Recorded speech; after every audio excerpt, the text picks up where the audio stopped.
So this was Enō's principle. As I said, he died in 715, and he left 5 very great disciples who taught substantially the same sort of thing. But as things go, then these disciples had disciples, and those disciples had disciples, and there's a genealogy, and Zen broke into what are called 5 houses. And these, some of them didn't go on. Zen went on in 2 main forms. One is called, by the Japanese, Rinzai Zen, after the great master Rinzai, who lived towards the end of the 9th century. And the Sōtō school comes from another line, and they have a slightly different emphasis. Sōtō is more serene in its approach, Rinzai more gutsy. Rinzai people use the koan method in Zen study. Sōtō people don't, at least not in the same way. But this period between the death of the Sixth Patriarch Enō and about the year 1000 is the Golden Age of Zen. These were the really formative years. And after that, Zen began to decline in China.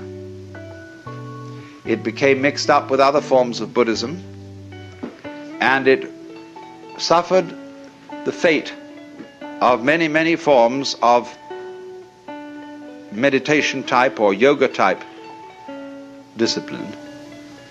It got a little bit sidetracked into occult and psychic matters, what are called in Buddhism siddhi, or the development of supernormal powers. For Zen, this is completely beside the point.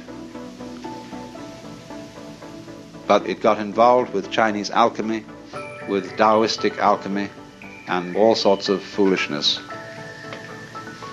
in that direction.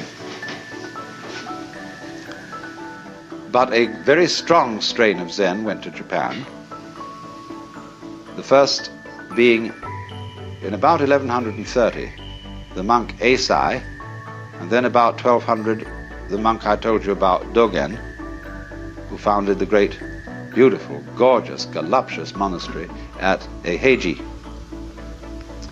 which exists to this day. Now, in this golden age of Chinese Zen, the main method of study was walking Zen rather than sitting Zen. All monks were great travelers, and they walked for miles and miles through fields and mountains, visiting temples to see if they could find a master who would cause their spark to flash,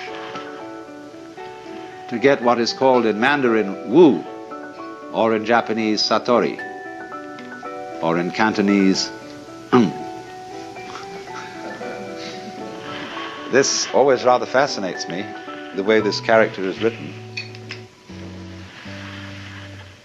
The word I in Chinese is sometimes represented by this right-hand side of the character alone.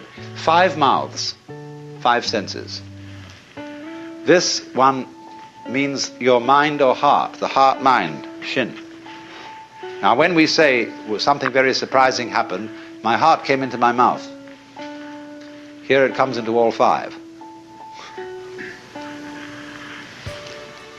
So this character means awakening. It's the same in a way as the Sanskrit bodhi, awakening from the illusion of being a separate ego locked up in a bag of skin, discovering that you are the whole universe. And of course, if you do discover that, and you do see into it all of a sudden, it's a shock, because your whole common sense is turned directly inside out. Everything is the same as you've always seen it, but completely different. Because you know who you are. You know that, what the devil were you worrying about? What was all that fuss? What was all that to do? Well, you see, it was part of the game. Everything from one point of view is fuss. and to do. To do. What is there to do? But when you wake up, you see, and discover that all this to do wasn't you, what you thought was you, but was the entire works, which we could just call it, that you're it and it is it, and everything is it, and it does all things that are done, then that is a great surprise. But it sounds tasteless. It sounds empty. It sounds void. Because if I say, well, you're all it, that is a statement without the slightest logical sense. Because we don't know what is it unless there's something that isn't it. But if it's both all ises and all isn'ts, then we can't think about it. Nevertheless, it is highly possible to see that that's so in a way that's so vivid it brings your heart into all your 5 mouths.